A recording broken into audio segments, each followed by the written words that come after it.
Sampai Musa itu tinggalkan Mesir, menurut penulis Ibrani, Musa tinggalkan karena Kristus. Yang menjadi pertanyaan, kapan Kristus ada, kapan Musa ada? Kok Musa bisa tinggalkan Mesir?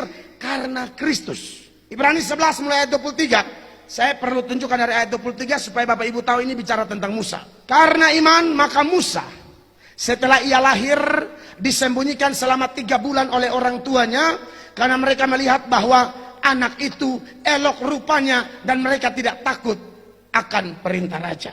Lompat ke ayat 26 langsung. Ia menganggap penghinaan karena siapa Bapak Ibu? Aneh bukan? Yesus lahir kapan? Yesus mati di Golgota kapan? Kok Musa sudah beriman kepada Kristus? Itu yang saya ajarkan. Orang perjanjian lama beriman kepada Mesias yang akan datang. Kita kepada Mesias yang sudah datang dan sudah mati di Golgota.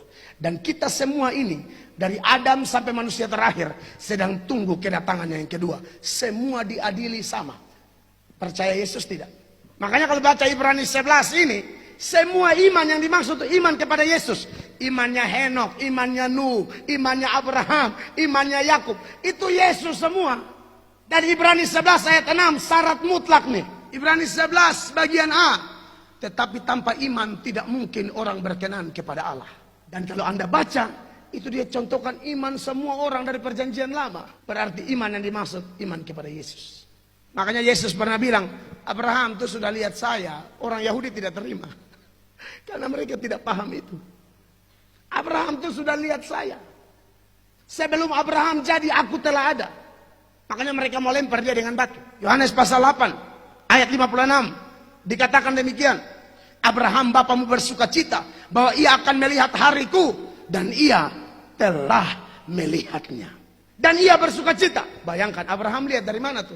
Itu waktu Abraham hidup, dia sudah jauh melihat kepada Mesias yang akan datang, dan dia percaya kepada Mesias itu. Jadi ini bukan ajaran bohong. Yesus itu betul-betul satu-satunya jalan, Bapak Supri. Jadi tidak bisa saya hanya percaya Roh Kudus saja, Bapa dan Yesus tidak bisa. Tidak, bukan masalah Roh Kudus tidak bisa, tapi Roh Kudus, Bapa, Anak, Roh Kudus itu konsisten dengan aturan mereka sendiri. Tidak mungkin Tuhan bikin aturan, Tuhan langgar aturan, dan aturannya jelas. Selamat hanya melalui pribadi kedua Allah Tritunggal yang telah menjelma menjadi manusia. Makanya 1 Timotius 2 ayat 5 sama-sama baca. Ini rumus nih. Karena Allah itu Esa. Dan Esa pula dia yang menjadi pengantara antara Allah dan manusia, yaitu manusia Kristus Yesus.